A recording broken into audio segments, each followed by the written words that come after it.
Welcome to steno with Paras. Dictation start होगी 5 second बाद।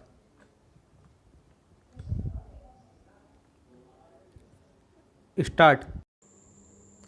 महोदय, इस संबंध में दिन प्रतिदिन बढ़ने वाले भ्रष्टाचार की समाप्ति के लिए और कर्मचारी के रवैये के संबंध में माननीय सदस्यों ने विचार प्रकट किए।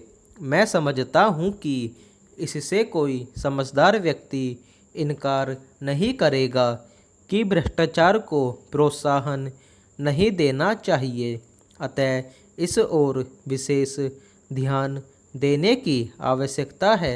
भ्रष्टाचार को समाप्त करने के लिए जो कठिनाइयाँ सरकार के समक्ष हैं, उन पर शीघ्र ही कदम उठाए जाने चाहिए। यदि सख्ती भी बरतनी पड़े तो चिंता नहीं, हमें ऐसे कदम उठाने ही हैं।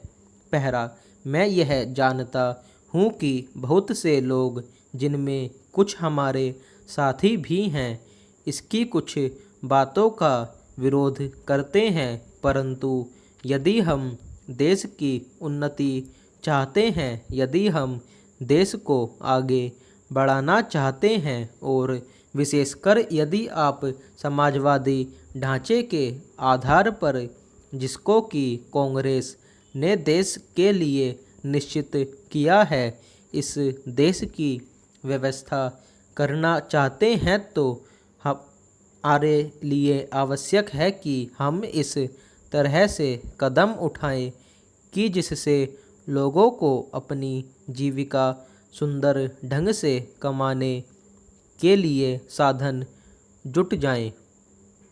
वास्तव में यह सरकार, जिसने यह साहसपूर्ण कार्य किया है, इस कार्य के लिए सबसे अधिक बधाई की पात्र है।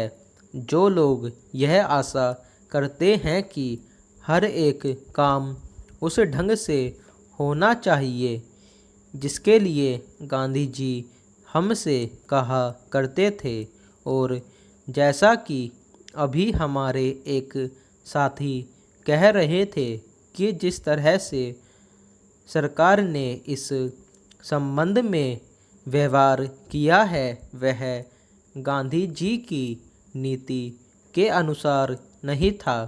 यही नहीं, उन्होंने तो एक तरह से कांग्रेस ने जो समाजवादी ढांचे पर समाज की व्यवस्था की नीति अपनाई है, उसका विरोध किया, और मेरी समझ में उनकी बात नहीं आती कि एक तरफ तो वह कांग्रेस के अंदर हैं और दूसरी ओर कांग्रेस द्वारा स्वीकार की हुई नीति का इस प्रकार से विरोध करते हैं।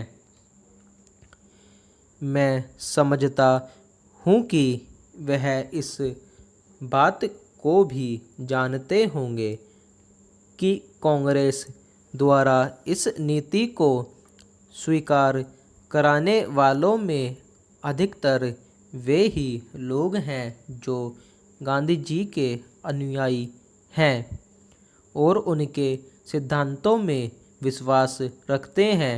ऐसी स्थिति में उनकी वह बात समझ में नहीं आती कि आज सरकार प्रजातंत्र और गांधी जी के बताए हुए नियमों के अनुसार आचरण क्यों नहीं कर रही है। यह बात बिल्कुल ठीक नहीं है।